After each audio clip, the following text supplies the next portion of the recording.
Buenas noches, hermanos. Dios les bendiga a todos. Perdonen, pero estoy muerto de frío. Y yo vengo de las Islas Canarias y esto para nosotros es pleno invierno. Me tuve que poner la chaqueta, menos mal que la traje. Hermanos, que es una bendición estar aquí. La verdad es que el pastor nos había hablado muchas veces de la posibilidad de estar en este lugar y por distintos motivos no hemos podido venir. Pero bueno, el Señor es bueno y tiene todo bajo su control y Él sabe cuándo hacer las cosas. Así es que la verdad estamos muy agradecidos, muy contentos. Nosotros no salimos de asombro en asombro, porque la verdad es que nunca en la vida habíamos pensado que nos podían pasar cosas como estas. Y llevamos 5 años que no damos crédito a todo lo que el Señor ha hecho, porque si alguien merece yo por eso pedí que por favor quitara mi fotografía de ahí, porque yo no quiero aparecer en ninguna parte. Es el Señor Jesucristo el que ha hecho toda la gloria, el que se merece toda la gloria, toda la honra y nada más que eso. Él es el único digno de alabanza. Él es el único digno. Y para nosotros es un regalo también el poder estar aquí. Elena y yo somos muy despistados a la hora de fechas de cumpleaños, de aniversarios, porque como siempre estamos viajando y siempre estamos con gente y hoy estamos aquí, mañana estoy allá. A veces me ha pasado, no muchas veces, pero a veces me ha pasado que me despierto durante la noche y miro la habitación y digo, ¿dónde estoy? ¿Estará el baño allí? ¿Estará por aquí? Y este año estábamos comiendo, Elena y yo, y de repente me entra un mensaje al WhatsApp con unas felicitaciones y unas palmitas así, ¿no? Y me dice el mensaje, felicidades. Yo no entendía nada y le digo a Elena, mira, hay una hermana de la iglesia en Tenerife que me está mandando felicitaciones, no sé por qué. Y me dice Elena, ay, hoy es nuestro aniversario, ¿no? Ni ella ni yo nos habíamos acordado. Así somos, ¿no? Ven un momentito, Elena, ven. Y la verdad es que estamos tan agradecidos de que el Señor nos permita estar con ustedes en esta noche. Si ustedes no nos conocían a nosotros de antes, no pasa nada, no se pierde nada. Lo importante es que ustedes conozcan al Señor. Que me conozcan a mí o no, eso es lo de menos. Lo importante es que usted hoy de aquí se vaya conociendo al Señor, porque Él es el único que le puede cambiar la vida. Y para nosotros es un honor el poder servirles en la medida de nuestras posibilidades. Estamos en el otro extremo, vivimos en las Islas Canarias, como ustedes saben bien, y estar aquí para nosotros es a veces complicado, en el sentido de que ahora mismo para nosotros son las 5 menos cuarto de la mañana y a veces no sabemos si nos toca desayunar, cenar, almorzar. No sabemos, digo, ¿pero qué hago? Desayuno, almuerzo, ceno. Y hace un rato Elena estaba dentro, estaba cayendo de sueño, ¿no? ¿Ya se te fue el sueño? Gracias, ¿no? Bueno, así que muchísimas gracias. Le voy a dar el paso a Elena para que les dé un saludito y seguimos adelante con el resto de la reunión, ¿sí? Buenas noches a todos, ya no son tarde, pues se están anocheciendo, ¿verdad? Bueno, ve aprendiendo del pastor, ¿eh? Ve aprendiendo de él.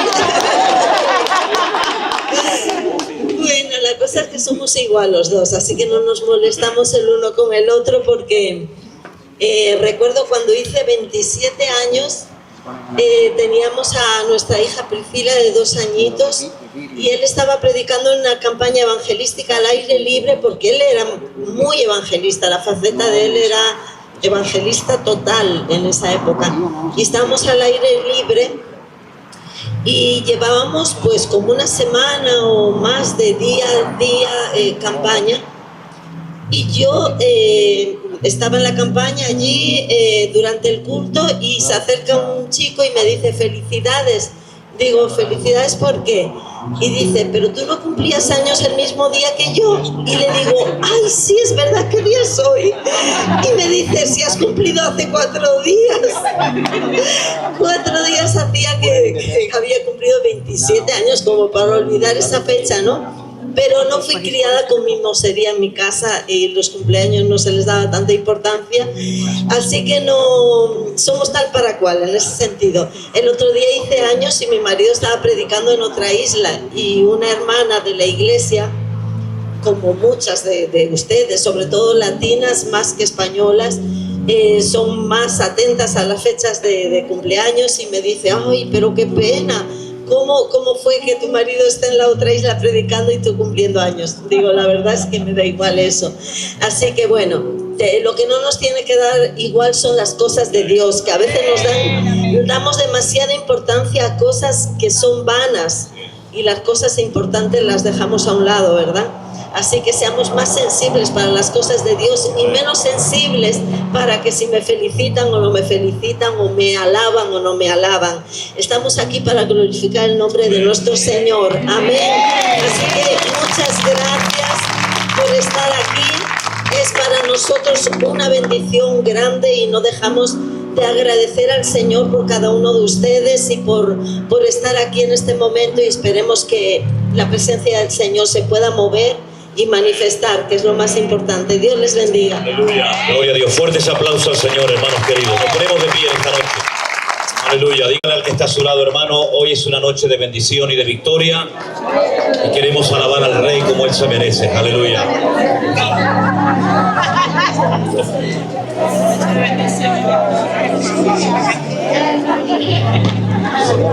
Vienes contra mí con espada y caballería, yo voy contra ti en el nombre de mi Dios. Le tengo miedo por muy grande que tú seas, no te venceré. Una vez más, tú vienes contra mí con espada y caballería, yo voy contra ti en el nombre de mi Dios. Le tengo miedo por muy grande que tú seas, no te venceré y todos lo verán. Al enemigo yo vencí en el nombre de mi Dios. Mayores el que está en mí, el que viene contra mí. Camino vendrá y por 7 huirá.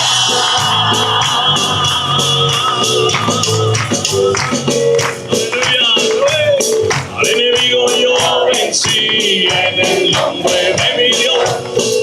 Mayores el que está en mí, el que viene contra mí.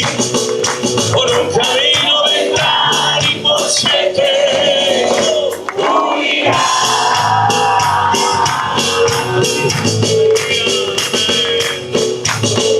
Y aunque nadie se atrevía a pelear contra el gigante, era día de victoria y de gloria a Dios. Y una piedra al gigante yo vencí, porque había provocado a Dios. Al enemigo yo vencí en el nombre de mi Dios. Mayor es el que está en mí, el que viene contra mí. Por un camino vendrán y por 7 fuerte huirá.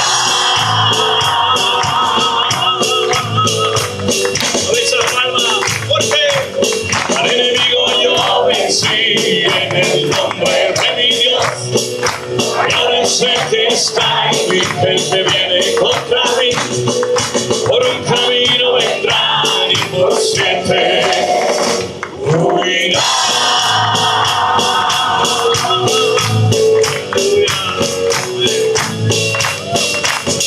Huirá. Fuertes aplausos a Dios.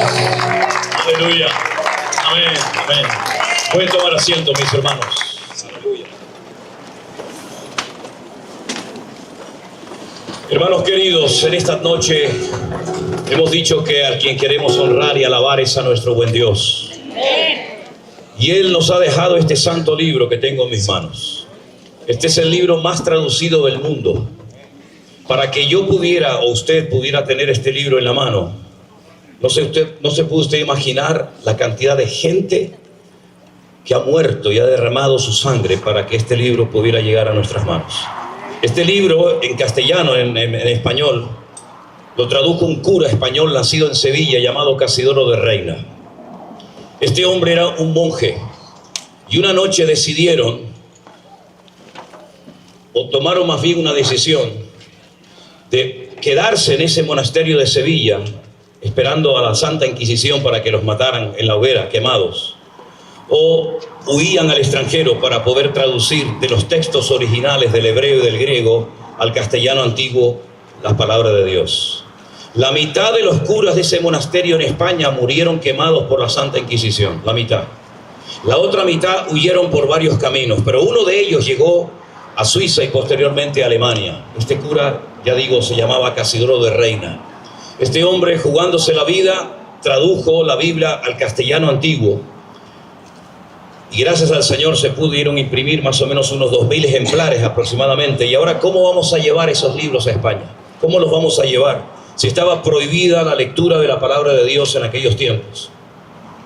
Había un señor que era un enanito muy bajito, jorobado, que cruzaba los Pirineos con unas mulas cargando toneles, barriles de vino. Y lo que hizo fue, dentro de esos barriles de vino, metió ejemplares de la Biblia y cruzó los Pirineos jugándose la vida.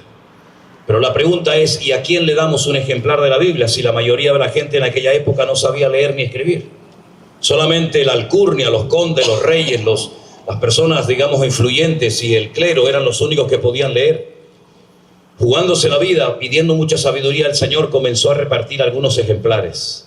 Y mucha gente en aquella época se convirtió, hasta que al final a este señor llamado Julianillo lo sorprendieron distribuyendo la palabra de Dios, la Biblia, y lo quemaron en la hoguera.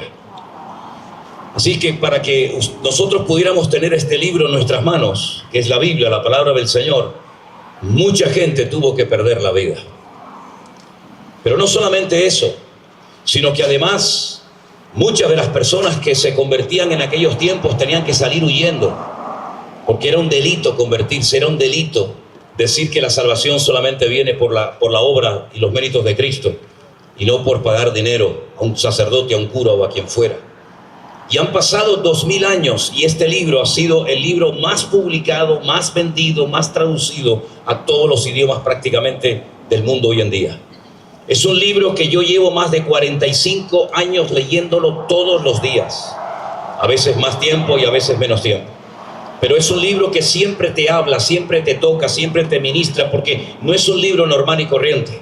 Primero porque tiene algunas particularidades que no tiene ningún otro libro en el mundo. Es un libro que no fue escrito por una sola persona, que es habitualmente lo que sucede. Una persona escribe un libro y lo publica. Este libro lo escribieron más de 40 personas diferentes, que la mayoría de ellos nunca se conocieron, porque no fueron contemporáneos. Este libro no solamente fue escrito por más de 40 personas, sino que se tardó en concluirlo más de 1400 años. Y no solamente se escribió en un idioma, sino se escribió en dos, en hebreo y en griego, y algunas partes también en arameo. Es un libro que no ha caducado. Es un libro que no cansa su lectura. Es un libro que cuando tú comienzas a leerlo te transforma y te cambia la vida, pero radicalmente como no te puedes imaginar. Es la mejor medicina para la familia. Es la mejor medicina para las familias destrozadas, para los jóvenes vacíos y desorientados. Es el mejor bálsamo para cuando estás enfermo y no le encuentras sentido a la vida. Te ayuda a vencer el miedo, te ayuda a vencer el odio, el rencor, la envidia, y te transforma la vida de una manera que cuando te atrapa tiene un poder adictivo tan tremendo que no puedes soltarlo, porque se convierte en la lámpara en tu vida, se convierte en ese espejo, se convierte en esa antorcha de fuego que arde en tu corazón y que nada ni nadie la puede apagar por muchos años que pasen. Recuerdo que una vez estuvimos visitando a un señor que estaba en un cáncer terminal. Ya no le hacían efecto lo que le ponían, ni morfina ni nada, pero sin embargo cuando comenzamos a leerle la palabra de Dios, le entraba una calma, según él nos contaba, y una paz tan grande, que era la única manera de calmar los dolores tremendos que este hombre tuvo antes de partir a la presencia del Señor. Yo te animo a que tú lo leas, a que tú te enamores de este santo libro, que es la Biblia, es la palabra de Dios. No es un libro que te va a aburrir, ni muchísimo menos. Tiene, por supuesto, muchísimas particularidades, pero una de las cosas que a mí siempre me ha impactado de este libro es que 3/4 partes del material que hay aquí adentro es material profético. No hay ningún libro en el mundo que tenga tantas profecías como este libro. Por ejemplo, si citáramos el Corán, el famoso libro del Corán, ¿cuántas veces aparece una profecía en ese libro? Nunca. No hay profecías en el Corán. Ni siquiera, curiosamente, la palabra Palestina aparece en el Corán, pero la palabra Israel aparece más de 45 veces. Y esas profecías, muchas de ellas se han cumplido y otras todavía faltan por cumplirse. Y estamos viviendo los tiempos más interesantes de la historia de la humanidad, porque estamos viendo que profecías que han estado aquí escritas durante centenares y miles de años están comenzando a cumplirse delante de nuestras narices. Y hemos entrado en algo que la Biblia llama el principio de dolores. Y el ejemplo que pone el Señor Jesucristo es cuando una mujer está a punto de dar a luz y comienzan los dolores. Y esa es la evidencia, esa es la señal de que el niño que lleva dentro, que ha estado esperando su nacimiento, está a punto de nacer. Y está a punto de nacer una humanidad nueva, un nuevo orden mundial, como lo hemos llamado en muchas ocasiones. Estamos viendo cómo las naciones están cambiando, la economía, la geopolítica, está cambiando absolutamente todo. Si miramos nuestro mundo como era hace unos años atrás, nos damos cuenta de que el mundo es completamente diferente. Lo que antes incluso era un delito, hoy en día es aprobado y seguido por millones de personas. Antes lo que era malo, ahora es bueno. Y lo que ahora es bueno, antes era malo, pecado, delito. Vemos, por ejemplo, en las escuelas, en los institutos, en las universidades, las barbaridades que les están enseñando y metiéndoles a la fuerza a los niños en las cabezas. Eso era algo impensable no hace mucho tiempo atrás. Y es que la Biblia nos enseña que en los últimos tiempos aumentarían los actos violentos, las injusticias, los robos, la maldad se multiplicaría, el amor de muchos se enfriaría. Las iglesias se convertirían en un circo, en un sacadero de dinero por parte de los que supuestamente tenían que servir a la gente, pero lo que hacen es servirse de la gente para vivir como marajás, para vivir como reyes a costa de las ovejas que las esquilan y ya no pueden dar más. Y todo eso no es producto de la casualidad. Todo eso es lo que dijo el Señor, que en los últimos tiempos había falsos cristos. La palabra Cristo viene del hebreo Mashiach, que son ungidos, falsos ungidos. Personas que haciendo un mal uso del poder o de la autoridad que tienen como pastores o como lo que ellos quieran llamarse, pues comenzarían a enseñar falsas doctrinas, doctrinas de demonios, y tendrían muchísimos seguidores. Por eso, mis queridos hermanos y amigos, no se sorprendan de todo lo que estamos comenzando a ver y de otras cosas peores que vienen en el futuro. Todo lo que está ocurriendo ahora mismo en Oriente Medio no es producto de la casualidad. Lo que pasó hace 2 años, el 7 de octubre en Israel, no es producto de la casualidad. Estamos viendo que el Señor está sacudiendo sobre todo a su pueblo, a la iglesia. Ya nos dio un toque de atención tremendo en el año 2020, cuando metió por primera vez en la historia de la humanidad a millones y a millones de cristianos en las iglesias. Se cerraron. Pero gloria al Señor, nos encerraron en las casas, pero la palabra de Dios corrió y su nombre fue glorificado más que nunca.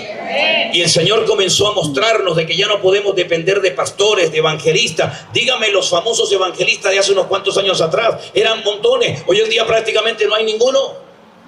Porque el Señor no va a compartir su gloria absolutamente con nadie. El Señor lo que quiere es que despertemos, que dependamos de Él, que no dependamos del tío San, que no dependamos de los hombres, que no dependamos del pastor, sino que dependamos del Rey de Reyes y Señor de los señores, que ha prometido estar con nosotros todos los días hasta el fin del mundo, dice la palabra del Señor. Amén. Aleluya. Amén. Y cuando yo oí por primera vez el mensaje del Evangelio, a mí me cambió la vida, me transformó. Nunca nadie me había dicho que alguien había muerto por mí en una cruz. Nadie jamás me había dicho eso. Yo fui monaguillo, me crié en Venezuela en los maristas y en España me crié con los salesianos. Y yo sabía todo lo referente a la religión, sabía el Padre Nuestro, dirigía el rosario, fui monaguillo, etcétera, etcétera, pero no conocía a ese Dios personalmente como lo puedo conocer y servir y honrar hoy en día. Y comencé a leer la Biblia y me enamoré del ministerio de Jesús. Porque nunca nadie, jamás ha existido en el planeta Tierra, ni existirá con su capacidad, con su poder, con su elocuencia, con su autoridad, jamás. Y comencé a leer la Biblia y me enamoré de Él porque me di cuenta de que lo que Él hacía y lo que Él decía y enseñaba, nunca nadie lo había hecho. Y Él no nos exigía que nos pusiéramos a su altura, sino que Él se rebajó, se humanó, se encarnó, se hizo hombre y habitó entre nosotros, y desde su humanidad nos ayuda para que podamos crecer y superar todas las ataduras de la vida. Y de eso es de lo que quiero hablar en esta tarde. porque hay muchísimos, incluso que se llaman cristianos evangélicos, que tienen ataduras espirituales en su alma, en su vida, y por eso no crecen, por eso no maduran, y pasan los años y siempre están con sus mismos problemas y con sus mismas luchas y con sus mismas historias. Y hay un relato en la Biblia de una mujer que ni siquiera sabemos cómo se llamaba, pero es una historia realmente apasionante que, si me permiten, yo se la voy a leer en esta noche. ¿Están de acuerdo? Y aunque no esté de acuerdo, te la voy a leer igual. Ay, se oyó, perdón. Enseñaba Jesús en una sinagoga en el día de reposo. Y había allí una mujer que desde hacía 18 años tenía espíritu de enfermedad y andaba encorvada y de ninguna manera se podía enderezar. De ninguna manera se podía enderezar. Pero cuando Jesús la vio, la llamó y le dijo: mujer, eres libre de tu enfermedad. Y puso las manos sobre ella y ella se enderezó luego y glorificaba a Dios. Pero el principal de la sinagoga, enojado de que Jesús la hubiera sanado en el día de reposo, le dijo a la gente: 6 días hay en que se debe trabajar, en estos pues venid y sed sanados, pero no en el día de reposo. Entonces Jesús le respondió y le dijo: hipócrita, cada uno de vosotros no desata en el día de reposo su buey o su asno del pesebre y lo lleva a beber. Y a esta hija de Abraham, que Satanás había atado por 18 años, ¿no se le debía de desatar de esta ligadura en el día de reposo? Al decir él estas cosas, se avergonzaban todos sus adversarios, pero todos se regocijaban por todas las cosas gloriosas hechas por él. ¿Cuántos dicen amén? Yo no sé si ustedes han estado en alguna ocasión en una sinagoga, pero las sinagogas no son como, por ejemplo, reuniones así como las que estamos haciendo en esta noche, donde todos pueden estar juntos, hombres, mujeres, niños, casados, solteras, viudos, separados, desesperados. Las sinagogas todavía hasta el día de hoy siguen siendo igual que como fueron desde el principio. Los hombres por un lado y las mujeres por otro.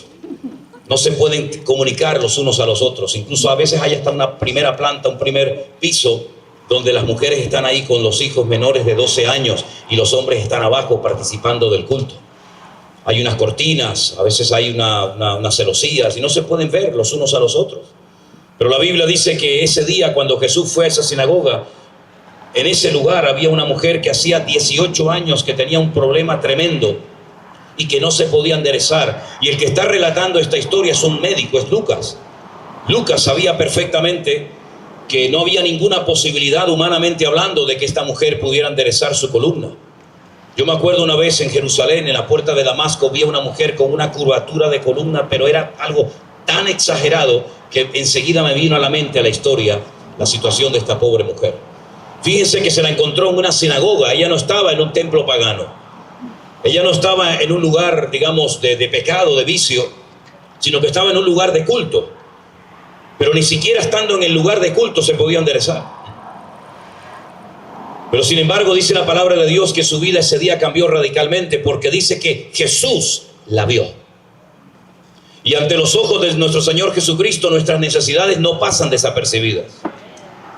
El Señor sabe perfectamente lo que usted necesita en este momento. No lo que a ti tal vez te gustaría tener o recibir, sino la necesidad real de tu corazón, sobre todo de tu alma, la conoce el Señor perfectamente. Pero esta mujer no se podía enderezar, aunque estaba en un lugar de culto, estaba en el lugar indicado, porque dice la Biblia que tenía una atadura espiritual en su vida. Y ese era el motivo principal por el que ella no podía enderezar su vida. Quiero hablar un poco acerca de las ataduras espirituales, las ataduras del alma. Porque a veces le damos mucha importancia a las enfermedades, digamos, de tipo físico, ¿no? Pero sin embargo hay personas que notan que hay algo en su vida que les impide ser felices, que les impide recibir la bendición del Señor. Y no se dan cuenta de que a lo mejor puede ser que tengan una o varias ataduras espirituales en su vida. Y hay ataduras que a la gente tal vez no le da importancia, pero son muy importantes porque te amargan tu existencia y te impiden tu crecimiento y tu desarrollo espiritual. Y una de esas ataduras, por ejemplo, es la falta de perdón. Hay gente que no puede perdonar. Te hablan de su herida, te hablan de su dolor, como si lo hubieran recibido hace 10 minutos y te hablan de algo que pasó hace mucho tiempo atrás. Y puede ser que a lo mejor la persona que te ofendió, te humilló, te trató mal, ya ni siquiera vive, está muerta, pero te ha atado de tal manera que te ha condicionado la vida y no puedes levantar cabeza y no puedes enderezarte, como tampoco esta pobre mujer se podía enderezar. Y vienes a la iglesia y lees la Biblia y cantas y todo lo que tú quieras, pero tú sabes en lo más profundo de tu corazón que tú no has perdonado a ese hombre, que tú no has perdonado a esa mujer, que tú no has perdonado a ese pastor, que tú no has perdonado a esa persona que te falló, que te traicionó. Y por eso no creces, por eso no te desarrollas. Por eso hay gente que lleva menos tiempo que tú en los caminos del Señor y te han superado en todo, en espiritualidad, en conocimiento, en servicio o en lo que quieras mencionarme. Porque la falta de perdón te ata y te esclaviza y te conviertes en un auténtico esclavo. Y por eso el gozo del Señor para ti es una asignatura pendiente. Y por eso lees la Biblia y a veces dices, no me acuerdo de lo que he leído, y no te gozas porque hay algo que está frenando tu crecimiento espiritual delante del Señor. Hay otras personas que tal vez no tienen problema con eso, pero tienen problemas con una falta de identidad, porque desde pequeñitos oyeron que tú no vas a servir para nada, tú no sirves. Y tal vez hasta tu propio padre te abandonó, o sabe Dios lo que te hizo. Podríamos estar hablando horas de ataduras espirituales que le amargan la vida a naciones enteras, a pueblos enteros, a ministerios, a familias enteras. Y la pregunta es si tú en esta noche vas a dejar que el Señor transforme tu vida. Porque hay gente que solamente lo que quiere es venir a los cultos para recibir la bendición, los panes y los peces, pero no están dispuestos a ser tratados, triturados, cambiados por el poder de Dios. Esta mujer ya los cultos se le quedaban pequeños. Esta mujer no necesitaba cantar más o saber más escrituras de la Biblia, que se las sabía de memoria. Esta mujer necesitaba ser desatada de esta ligadura. No era un demonio. Ella no estaba endemoniada. Ella estaba atada espiritualmente hablando, y el Señor Jesucristo, cuando la observó, se dio cuenta de que necesitaba ser ministrada de una forma diferente a como había sido tratada durante toda su vida. Alguien dijo en cierta ocasión que si quieres ver cambios diferentes en tu vida, no sigas haciendo siempre lo mismo. Y hay personas que dicen, pero yo leo la Biblia, pastor, yo oro, yo incluso ofrendo y voy a la iglesia, intento hacer algún servicio, pero hay algo que te frena. Y puede ser, no digo que siempre sea así, pero puede ser, no descartes la posibilidad de que pueda haber una atadura en tu vida, una puerta que abriste al odio, al rencor, al orgullo, a lo que fuera, y no supiste cerrarla en su momento, y sigues siendo una víctima de algo que te hicieron. Por eso yo siempre digo que la mejor manera de que nadie te ofenda es que tú no esperes nunca nada de nadie. Porque si tú esperas un trato preferencial, si esperas un saludo, una llamada, una visita, una palmada en la espalda y no la recibes, puede ser que te lleves una tremenda desilusión.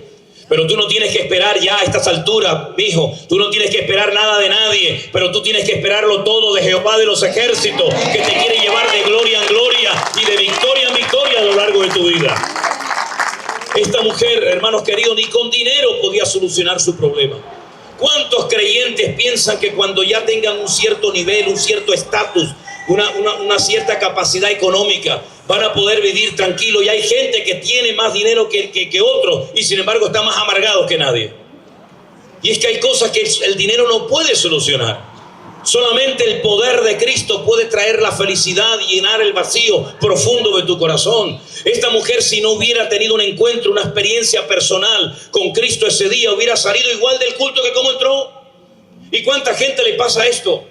Van a la iglesia, escuchan el mensaje, pero es como si le pasara el mensaje por encima de la cabeza. ¿Por qué? Porque tienen su corazón cauterizado. Hay algo que impide que el poder de Dios, que la palabra de Dios penetre en ellos. Pero en esta tarde, en esta noche, en este lugar, está la presencia de nuestro Señor Jesucristo. Aquel que dijo, yo he venido para darte vida y vida en abundancia. Aquel que vino para romper ataduras. Aquel que vino para vencer a la muerte, al diablo y al infierno. Fuerte ese aplauso a Él en esta noche. Aleluya. Él es el único que puede transformar tu lamento en baile.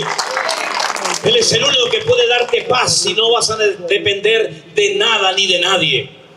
Podrás levantarte por la mañana y no tener que estar pensando cómo consigo esa sustancia para poder sobrevivir un día más. ¿Sabes lo hermoso que es no depender de nada ni de nadie? Pero eso solamente se consigue no por tus méritos, sino por los méritos de Cristo. Porque la palabra del Señor nos enseña que Él hizo un sacrificio perfecto en la cruz del Calvario. No tenemos que añadir absolutamente nada. Lo que Él hizo es más que suficiente para que puedas vivir en libertad y en victoria y con la paz de Cristo todos los días de tu vida. Esta mujer sí era muy religiosa, pero la religión no salva a nadie. Ninguna religión salva a nadie. La palabra religión es un término que viene del latín. Religa, reluga, relegare. Esa es la conjugación. Y significa atarse o volverse a atar. Cristo no es una religión más de tantas que hay. Cristo ni siquiera vino a enseñar una serie de principios religiosos diferentes a los que ya existían. La religión las inventaron los hombres. El primer acto religioso de la historia de la humanidad ya lo vemos en el primer libro de la Biblia, cuando dice la Biblia que dos hermanos, hijos del mismo padre y de la misma madre, Caín y Abel, quisieron un día acercarse a la presencia del Señor, y uno vino a la presencia del Señor como Dios había dicho que había que acercarse, con sacrificios de animales, con derramamiento de sangre, como era la costumbre. Sin embargo, su hermano Caín quería acercarse a Dios a su manera, con el fruto de la tierra. Y dice la Biblia que Dios no miró con agrado la ofrenda de Caín. ¿Por qué? Porque hay gente que se quiere acercar a Dios a su manera, poniendo ellos las normas y queriendo que Dios se ponga a su disposición y a su servicio. Y esto no funciona así, mi hermano. No es Dios el que tiene que seguirle a usted, es usted el que tiene que seguirle a Él. Usted es el que tiene que cambiar, Dios no tiene que cambiar en nada. Dios le habla a Caín y le dice, si hicieras las cosas bien, yo te bendeciría. Pero sin embargo, Caín prefirió levantarse contra su hermano y se cometió el primer crimen de la historia de la humanidad, ya lo sabemos. Ese es el primer acto religioso, la primera manifestación del orgullo del hombre. Yo me voy a acercar a Dios a mi manera, no como Dios diga, sino por otro camino. Y por eso hay tantas religiones, porque cada una inventa sus normas y sus principios.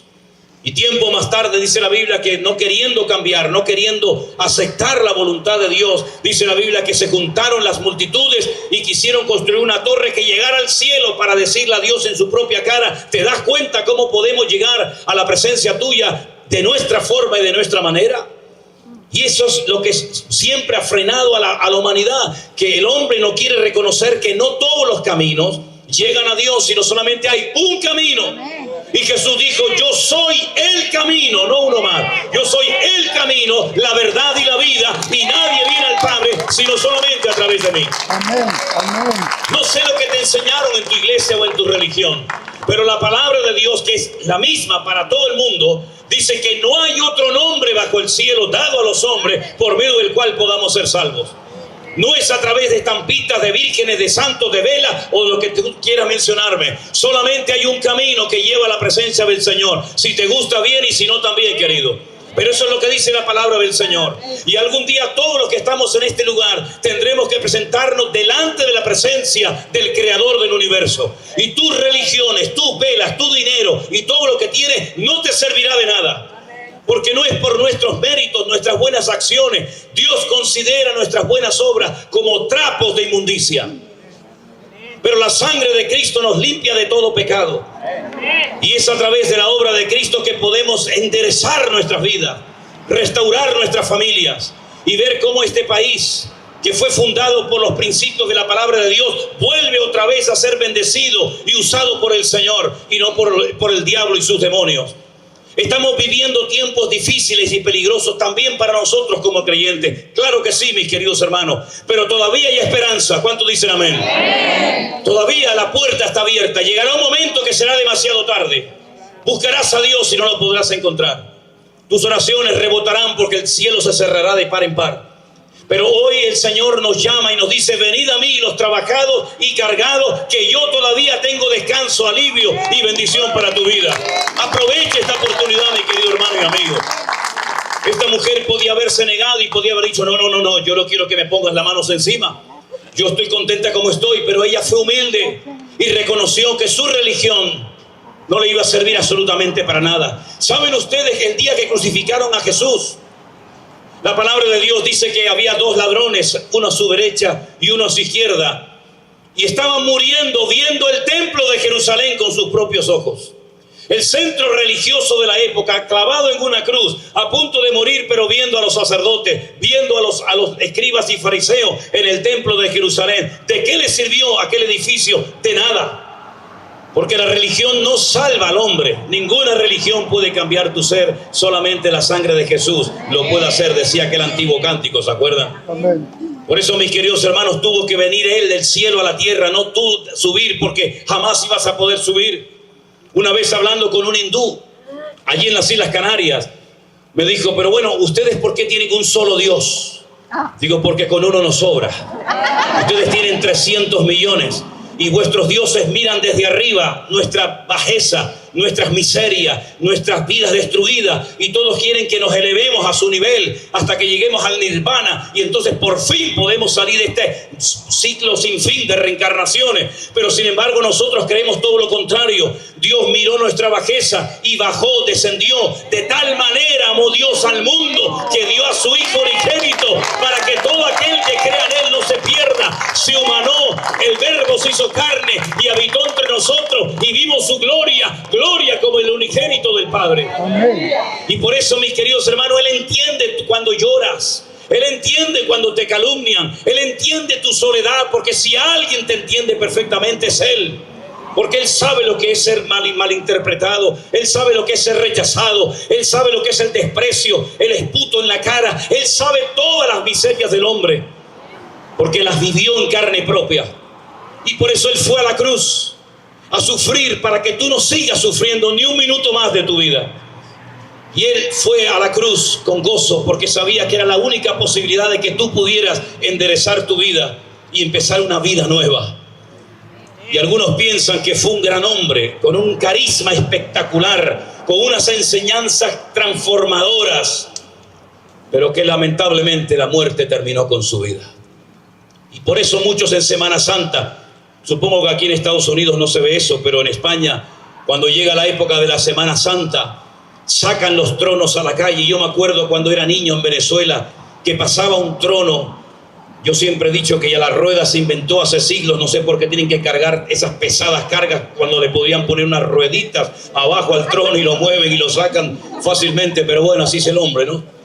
Y pasaba supuestamente una figura del Señor Jesucristo con las espaldas destrozadas, amarrado a una columna, y yo como niño me horrorizaba de aquello, me daba un pánico terrible.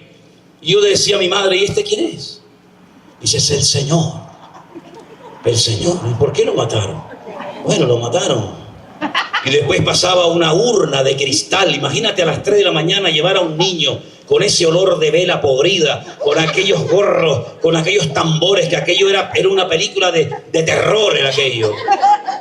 Y si llovía y había rayos y truenos, ni te cuento, ¿no? Y pasaba dentro de una urna de cristal y yo me entraba un pánico terrible. Y decía, ¿y ahora qué le pasó?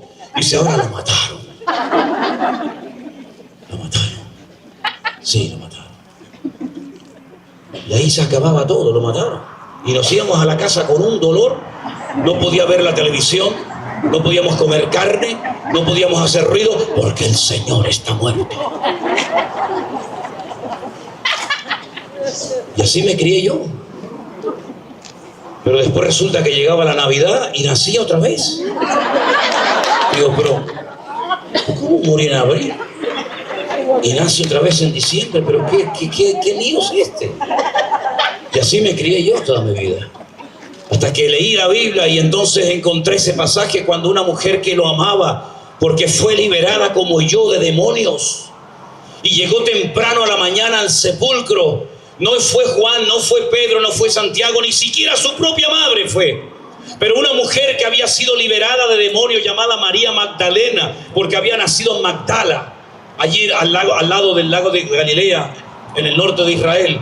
Ella fue muy temprano a la mañana y dice la palabra de Dios que lloraba y lloraba y lloraba porque el sepulcro estaba vacío y pensaba que tal vez habían robado el cuerpo y se lo habían llevado a otro lugar. Pero un ángel le dijo, María, no llores más. No busques entre los muertos al que vive, porque ha resucitado. ¡Aleluya! ¡Gloria a Dios! Él está vivo. ¿Cuánto dicen amén? Amén. Cuando yo entendí que Él había resucitado para no morir nunca más, Yo salí de esa iglesia con los pelos de punta y le dije al Señor, Señor, esto se lo voy a contar a todo el mundo, Señor.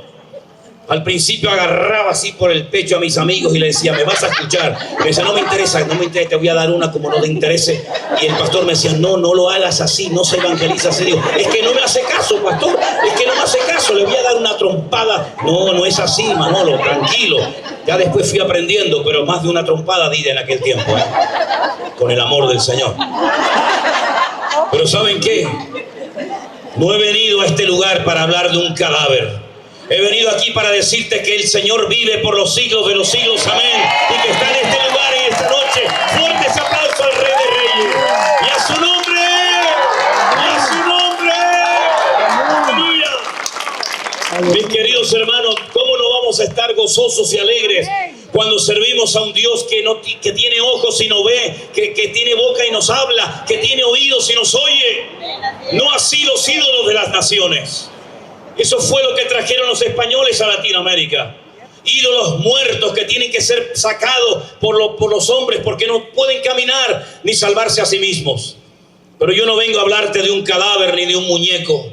Yo vengo a hablarte de un Cristo vivo, poderoso y resucitado. Y yo me sentía como esa mujer el día que entré por primera vez en un culto, en una iglesia allí en Canarias, hace ya muchos años atrás. No podía enderezar mi vida. Teníamos muchas cosas. No nos faltaba de nada, pero nos faltaba lo principal. Nos faltaba la gloria y la vida de Cristo en nosotros. Pero la encontramos. Y por eso es un honor y un privilegio poder hablar de Él para todos ustedes en esta noche. Y quiero decirte que Él te ha traído a esta reunión con un propósito.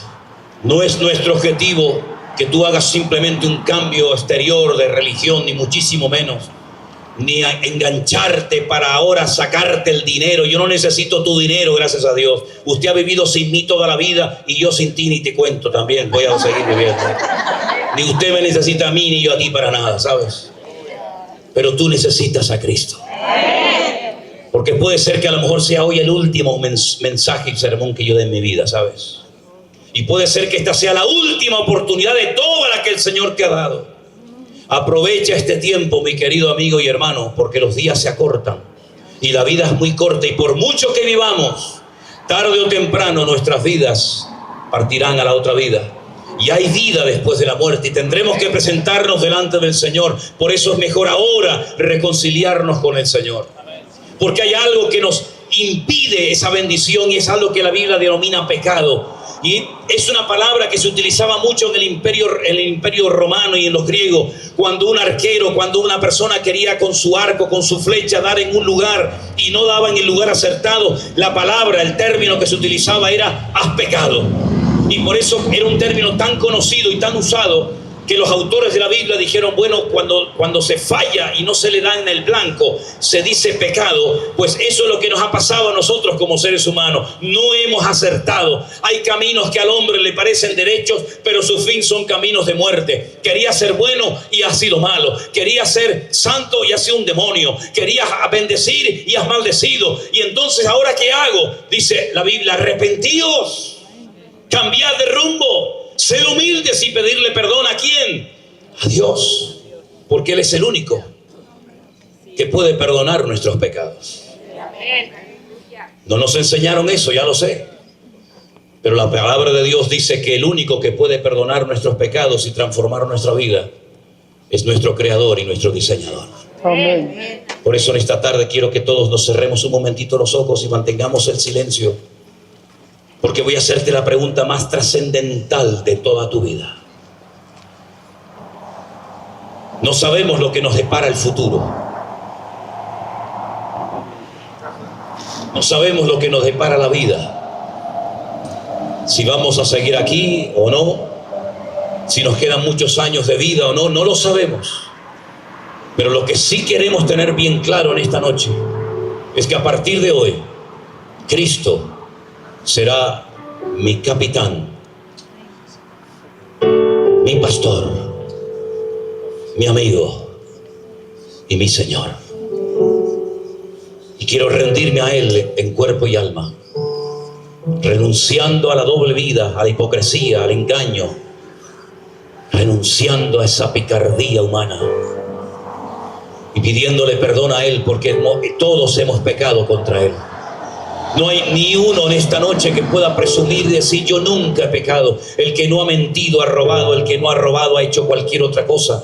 Todos estamos destituidos, separados de la gloria de Dios. Pero a pesar de nuestros errores y arrogancias y soberbias, Él nos ama y nos quiere transformar las vidas.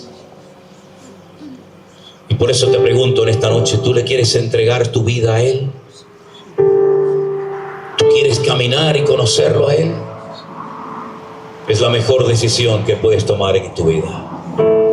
Vete después a la iglesia que quieras, o a ninguna. Eso es problema tuyo, no mío. Pero yo no me puedo marchar esta noche de esta reunión sin decirte: ven a Jesús, ven a Cristo Jesús. Si en este momento Dios está tocando tu corazón, y en este lugar donde se respira una paz y una presencia del Señor espectacular, tú le quieres entregar tu vida al Señor Jesucristo, como yo lo hice cuando era jovencito, te invito a que levantes tu mano y nos permitas orar por ti. Dios te bendiga. Dios te bendiga. Dios te bendiga. A ti también. Gloria a Dios. Dios te bendiga. ¿Me dejarían orar por ustedes? Vengan los que levantaron su mano aquí a entregarle su vida a Jesús. Los demás seguimos orando, ¿sí? Los que levantaron su mano, vengan rápido para acá. Vamos a orar al Señor.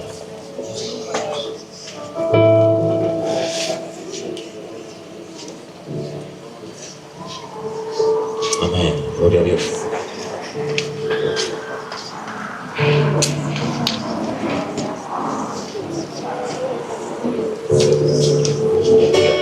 Bendiciones a todos. Vengan adelante a recibir a Jesús.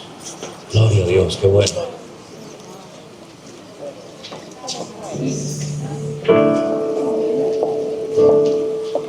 Rey de reyes, Señor de señores, admirable, consejero, Dios fuerte, Emmanuel, Dios con nosotros. El Cordero que fue inmolado, eres digno de tomar el poder, las riquezas, la sabiduría, la fortaleza, la honra y la gloria y la alabanza por los siglos de los siglos. Amén. Cántalo conmigo. Rey de reyes, Señor de señores, admirable, consejero, Dios fuerte, Emmanuel, Dios con nosotros. Y el Cordero que fue inmolado, eres digno de tomar el poder, las riquezas, la sabiduría, la fortaleza, la honra y la gloria y la alabanza por los siglos de los siglos. Amén. Aleluya. Yo quiero que los que habéis pasado adelante en esta noche cierren los ojos un momentito. Si puede ser, por favor, repitan conmigo esta oración. Por favor, un momentito. Digan conmigo: Señor Jesús, en esta noche te pido perdón por todos mis pecados. Tú sabes cuáles son, Señor, y yo me arrepiento de corazón. Perdóname, Señor Jesús. Perdóname, Señor. Yo te quiero recibir como mi Señor y mi Salvador personal. Entra en mi corazón, Señor. Públicamente te invito a que vengas a mi vida y me hagas un hijo tuyo, Señor. Me rindo a ti en el nombre de Jesús. Gracias, Señor. Dale gracias a Dios por tus palabras. Señor, gracias por estas vidas que han pasado al frente en esta noche, que han sentido una convicción de pecado y han pasado al frente y te han dicho: perdónanos, Señor. Queremos empezar una vida nueva contigo. Restaura mi vida, Señor, mi casa, mi familia. Quiero recuperar tantas cosas que perdí y rompí por mi mala cabeza, Señor. Pero yo en el nombre de Jesús, de corazón te he pedido perdón y te he recibido públicamente como mi Señor y Salvador personal. Aleluya. Gracias por estas vidas, Señor. Guárdalos del maligno, que nadie les robe la semilla que tú hoy has plantado en sus corazones. Gracias, mi Señor. Gracias, mi Señor. Aleluya. Tenemos aquí hermanos de esta congregación que después, cuando cantemos ahora una alabanza, van a estar con ustedes, ayudándoles, asesorándoles, guiándoles en las preguntas que puedan tener. Así es que cuando cantemos dentro de un ratito esta canción, ustedes van a pasar aquí al lado, les van a atender personalmente. Y para mí ha sido un gozo y un privilegio tremendo el que ustedes hayan pasado adelante en esta noche a recibir al Señor Jesucristo. Fíjense que hay personas de todas las edades. ¿Qué edad tienes tú? 16. Yo me convertí con 17. Qué bueno. 89 y 16. ¿Qué te parece? Pero es que los dos necesitan de Cristo, porque uno tiene mucha vida por delante y al otro papá le queda menos, pero todos vamos a encontrar la misma gloria. Bendito sea Dios. Qué bueno es el Señor, que ama jóvenes, ama ancianos, ama adolescentes. Y qué hermoso, ¿verdad?, lo que el Señor hace en las vidas. Yo creo que el Señor se merece hoy un fuerte aplauso, ¿no les parece? Dios les bendiga. Dios les bendiga muchísimo. Aleluya. Ahora está por ahí. Aleluya. Gloria a Dios. Gloria a Dios. Mañana tenemos otra vez una segunda reunión. Espero que todos puedan venir. Pero les voy a pedir un favor. Todos ustedes conocen a alguien, ¿no? Algún amigo, algún vecino. Invítalo mañana. Dile: oye, te quiero invitar mañana a un sitio tal vez diferente, pero que yo creo que te va a venir muy bien. ¿Les parece? Así que mañana podríamos ser el doble de gente si cada uno de nosotros trajéramos a una o dos personas. Mañana va a tener que venir la policía y decir: pero ¿qué está pasando ahí? Es que Cristo está transformando y cambiando la vida.